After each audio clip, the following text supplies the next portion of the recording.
My name is Sarah. I'm 26 years old and work in sales administration. I've been married to my husband, Kyle, for 2 years, and we're currently expecting our first child. Looks like my sister, Emily, is also pregnant. Our kids will be in the same grade. I can already see Mom's happy face, my husband joyfully says. I sometimes think he's a bit of a mama's boy. Well, my mother-in-law is quite warm and gentle, so I understand his fondness for her. Since my sister-in-law and her husband live with my in-laws, there's some distance between us, and so far, it hasn't been a problem. Or so I thought as I dreamed of a smooth-sailing life. At 9 months pregnant, my baby was diagnosed as breech, and considering the risks, I was advised to have a C-section. The thought of being cut open terrified me, but after Dr. Johnson explained the dangers of delivering a breech baby, I decided to go through with the C-section if the baby didn't turn around. I'm sure my husband feels the same way. So, before the chaos of hospitalization, we went to the hospital together. And I was surprised by his reaction when we were about to sign the consent form. A C-section? Really? Kyle turned to Dr. Johnson with a look of displeasure. Dr. Johnson, who had explained the situation politely, seemed perplexed. Why does it have to be like this? Well, because the baby is breech. It's dangerous to deliver normally. But dangerous. Isn't that just an excuse? C-section is quicker than normal delivery, right? You just want to take the easy way out. Don't be so lazy, he scoffed. My husband laughed through his nose, mocking me. To think he accused me of being pampered. How could he even think to say such a thing?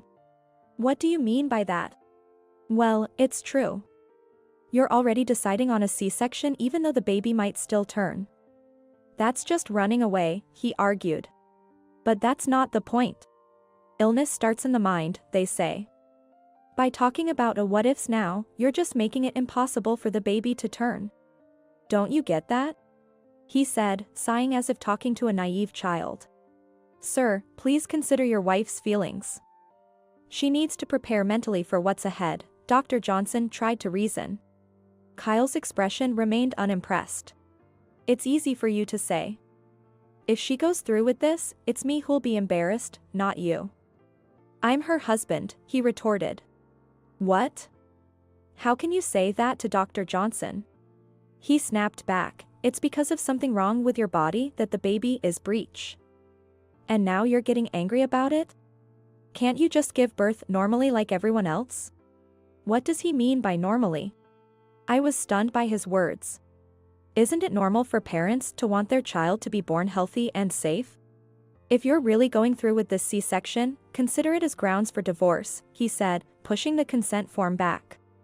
Not even saying goodbye to Dr. Johnson as he left. I don't think C-section is something to be ashamed of.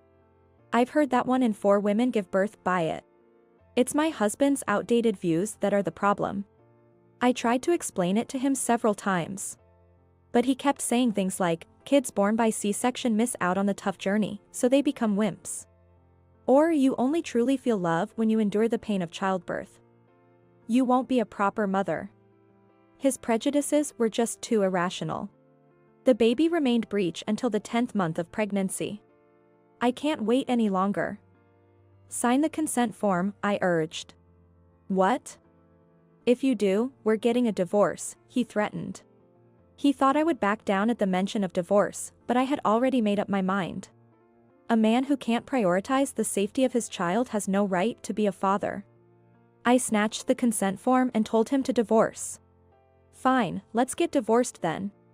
My ex-husband, wide-eyed at my sudden words, muttered, "You're going to regret this," as he agreed. On my way back to my parents' house, I called them about the divorce.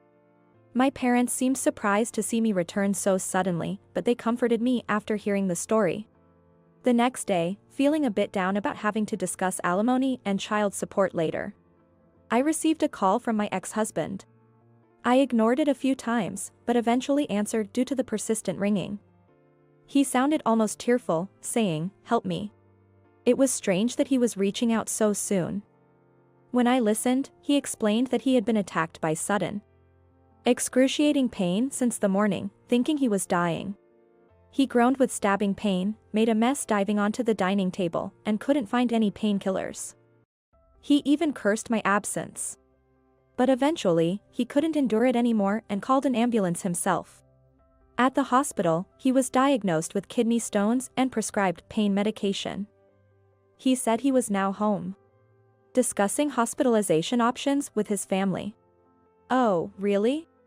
I couldn't help but feel cold about it, thinking if the painkillers were working, he should be able to manage.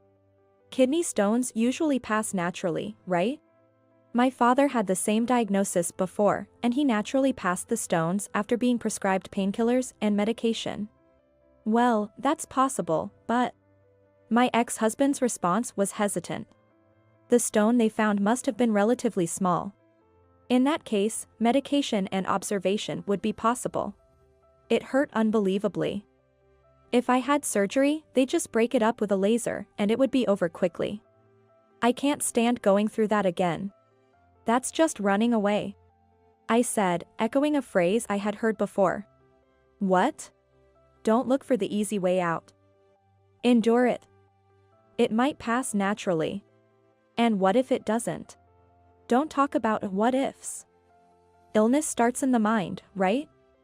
If you don't believe it won't happen, I replied. I couldn't help but laugh. My ex-husband fell silent and hung up the phone. Sometime later, I gave birth to a lovely baby boy. His name is Ethan.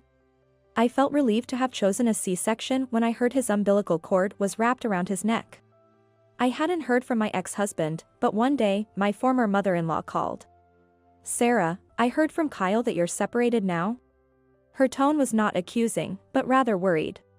Apparently, my ex-husband had relied entirely on his mother for hospital preparations and all the arrangements.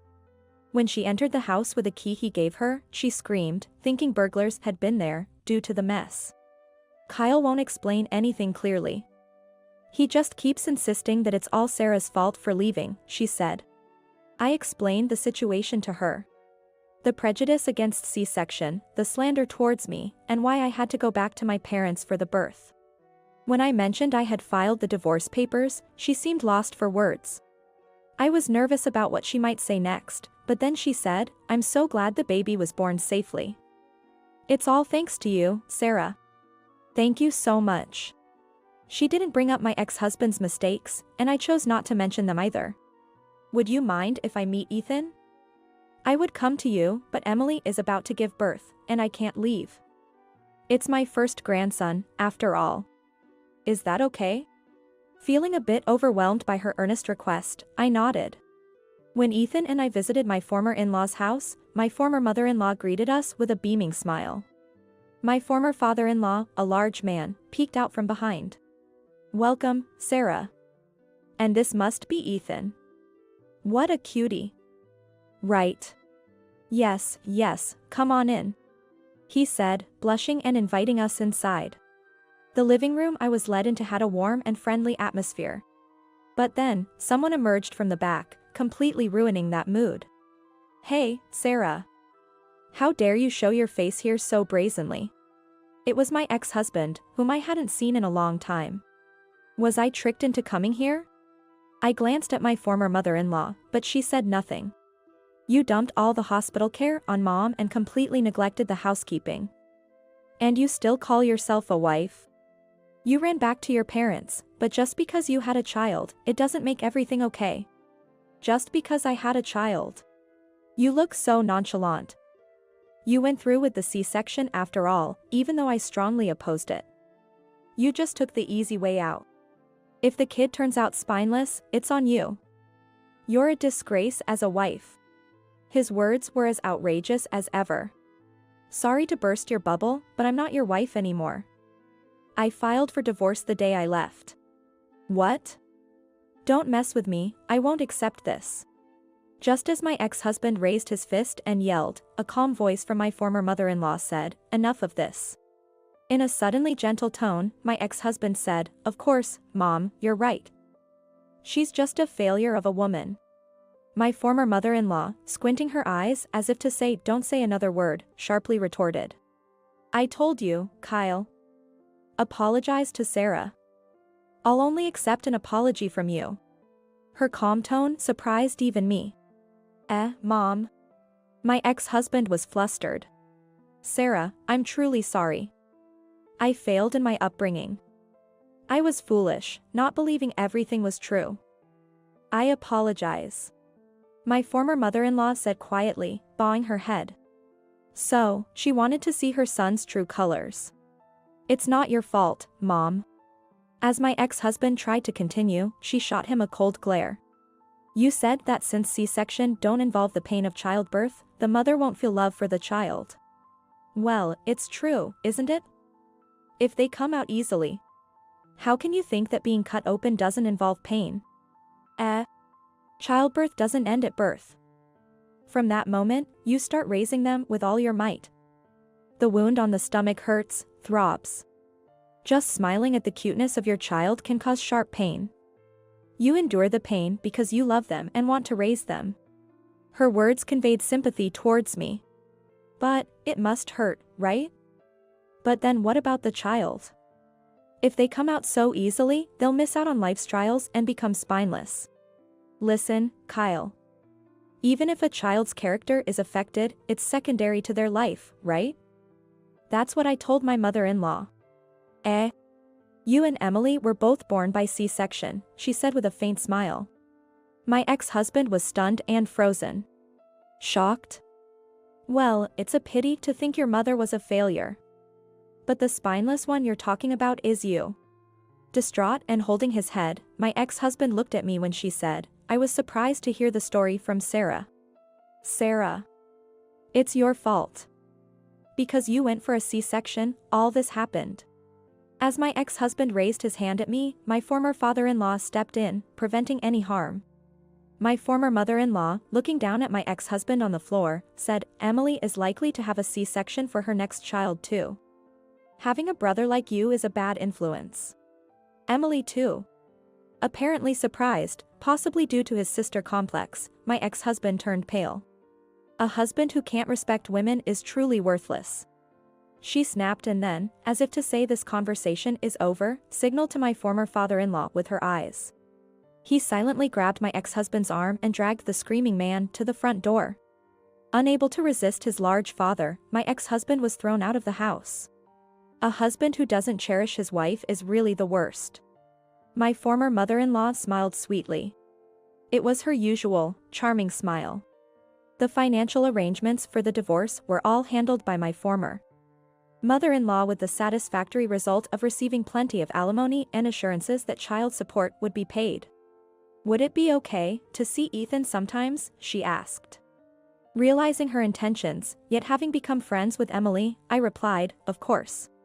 My ex-husband's disownment hadn't been lifted.